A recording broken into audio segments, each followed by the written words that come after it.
This is a really special moment for me. We are now going to hear from our keynote speaker, and this was a former student of mine from the class of '03.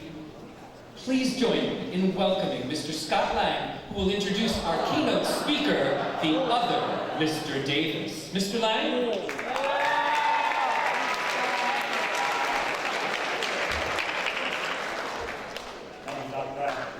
Welcome everyone to Convocation 2022. Justyn Davis is an award-winning lighting designer and union gaffer. Justyn graduated from BCA in 2003 from the Academy for Visual and Graphic Communications, which is the forerunner of what we today know as the Academy for Visual Arts. I had the privilege of working with Justyn for a number of years as a student in my classes and also as one of the members of the first student production crew to record the monthly meetings for the Bergen County Board of Chosen Freeholders. Justyn and I continue to work together in college and beyond when he joined my student video team for the annual SIGGRAPH conference. Since that time, Justyn's been a guest lecturer and has taught at NYU Tisch Graduate School. He has in fact joined NYU as an adjunct instructor this fall. He's also a member of the faculty at Maine Media Workshops in college. His gaffer credits include The Last OG, The Central Park 5, Ode to Joy, and many more films and episodic series. His credits as Best Boy Electric and Electrician include Black Klansman, The Informer, and Quantico, among others. Justyn is also an experienced lighting designer. Some of his lighting design credits include Nick Offerman, American Ham, Super Bowl 52, as well as the Food Network's Barbecue Blitz and Brunch and Poppies. Most recently, this past April, Justyn won an Emmy for his work as lighting director on the Super Bowl 56 pregame show.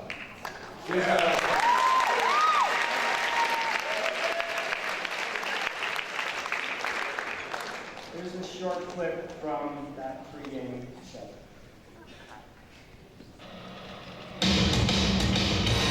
Welcome to Southern California, and welcome to Super Bowl Sunday. Things are quiet now, but not for much longer, as later today, the Rams and the Bengals will face off in Super Bowl 56 here at SoFi Stadium in Inglewood. Each team led by a star quarterback, aiming for his first championship. The Joe Show is off and running. Being the quarterback of the Bengals and growing up in Ohio is something that I'm really proud of. To bring them to the Bowl and be emotional.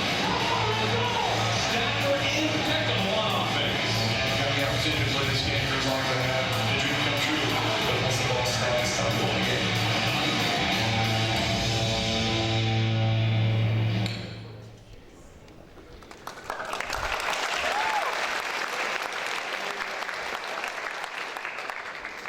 Justyn is calm, patient, and very enthusiastic about filming. He's someone that I've enjoyed working with as a student and as a peer for the last 20 years. It's my pleasure to have him back at BCA as our convocation speaker for 2022. Please welcome back Justyn Davis.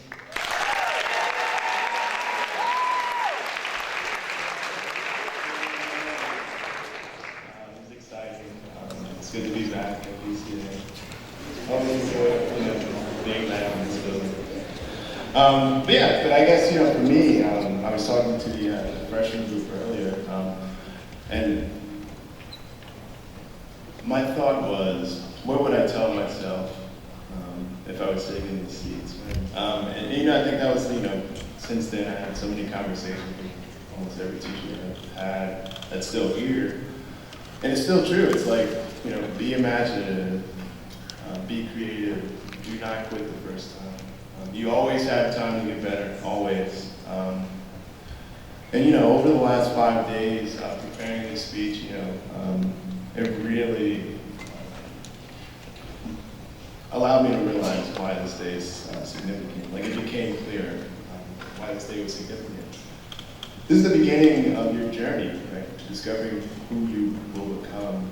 It's about the bonds that you create and the connections that you make. Memories of sitting in the hallway, debating about Emerson, or conversations about Beowulf, Frost Valley, trips to Orlando, design workshops at Lehigh. Always challenging your limits to see where it'll take you. My story began in 7th grade. with Discovery Club. We traveled to Columbia University to take a photography class. Visual narrative of one single image created a curiosity within me. Processing lighting and shadows kind of stuck with me at that age, and it allowed me to realize what I really wanted to do. So when I sat down in my BCA entrance exam interview with Ms. Cosgrove, I knew what to say because I was passionate about the opportunity of being an artist. Again, as I was sitting in that seat today, in orientation, I was nervous because I had no idea what to expect at all, right? It wasn't until, my first days, when the class was focused on the morning announcement and Flex's Flexapil popped up. Flex's Flexapil was a live homeroom announcement show where my friend Lakey, John Burke, Kevin Boache, a friend from childhood, dressed up in costumes and played characters. It was at that moment that I became curious about TV making, or being in the TV industry. I asked Kevin, Lakey, and John about their show, and the same day, they all directed me to Mr. Light. I remember that elective had a waiting list, so I was trying my best to get into it. But once I got in there, I never looked back, right? My senior year, I was engaged, I loaded up myself so I didn't have a lunch I could have, the opportunity to do animation and TV production on my schedule. This passion only increased throughout time. I remember, late nights after football practice, driving to Bergen County freeholder meetings with Reggie, Desmond, Meredith, and Olivia, so that I could have more access to production. I remember, the day that Mr. Lang started, allowed me to direct. That was just like the fire that actually started for me. It felt like a flame just clicked right away. I knew what I wanted, but I didn't know specifically how to get there. So in my junior year, I was offered the chance to travel to San Antonio with AMC SIGGRAPH as a volunteer, helping assemble interviews and edit videos that was shown to ASC alumni and attendees and chapter members. This is the moment when I was like, the light just clicked. The lights are on. That was the first opportunity that I had to see production at a greater scale. Treating the convention center in San Antonio like it was the hallways of BCA, running around with an XL2, which is an older camera, grabbing sound bites and lectures from presenters. Meeting George Lucas, going to see, the studio where Spider-Man and the Matrix created the bullet camp. It was all overwhelming, right? But also exciting at the same time. So selecting my senior internship was simple, right? I was like, okay, I know I'm going to be in the film industry, so let me just pick something with that. And again, that's just me focusing my training, right? Just trying to really stay sharp and understand that I wanted to be in the TV industry, so it made my decision for college a little bit more difficult because I just wanted to make sure that, I was choosing the one that would get me closer to my industry. So when I decided to choose Hofstra University, it was like, what am I going to do? The thing that I realized when I was there was that all of my classmates either wanted to be directors or cameramen. So I had to deeply reflect on, what would separate me from my classmates. And I remember at the time when, I fell in love with filmmaking, it was photography. Going to the photography camps and what made photography special for me. It was always lighting. Being able to tell a story with lighting, the shadows, the darknesses, the different ways that light can create some kind of expression in someone's face, was just as important to me as directing or recording footage on the camera. So my senior year in college, again, me being typical Justyn, I went full speed, took 18 credits, winter sessions, summer sessions, double major in TV and film, had a concentration in theater arts, studied lighting and physics, took theater drafting classes, because I wanted to know everything about the field. Until my senior year, I was like, all right, so how can I get closer? How can I get closer to this place? So I asked my professor, if I could take a film job instead of taking my senior level class, can I go? And he said, absolutely. I can't use his real thought was, I can't teach you the things that you're going to learn on set, right? So if you can produce a call sheet with your name on it, you can do it. So, of course, I did that. For me, that's when my career began, because, the energy, the creativeness, and being around people in the industry. And again, I had, that's part of my process, is just always trying to make it like this educational process. I would take, free jobs, low-paying jobs, just anything to get on film sets to create more reps. I would double book myself so I could be on sets always.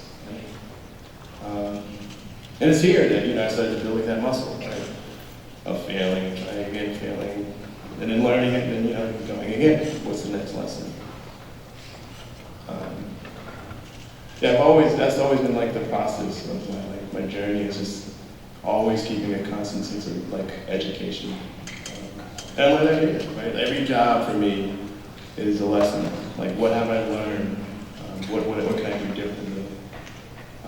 And again, BCA's education process has continued to be a part of my life, which has started to become a lifestyle. It taught me how to think. It taught me how to problem solve. It taught me how to think creatively. And again, Mr. Lang has been a major development in my career in opening my understanding. So now, I teach, right, to help create those windows for others. So today's special for me because, I wanted to make a similar impact and donate my first image to Bergen Academy in hopes that this will allow, another opportunity for someone to see the same thing that I did. So I'd like to take this time to donate this to Mr. Davis and Mr. Lang.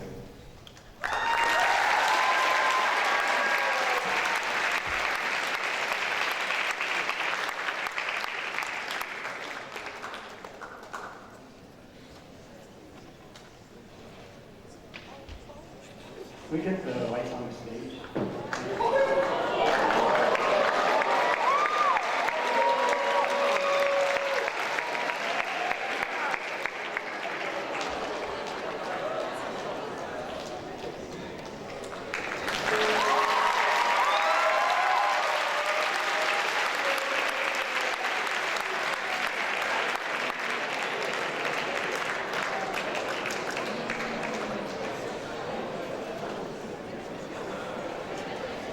Another round of applause for Justyn Davis.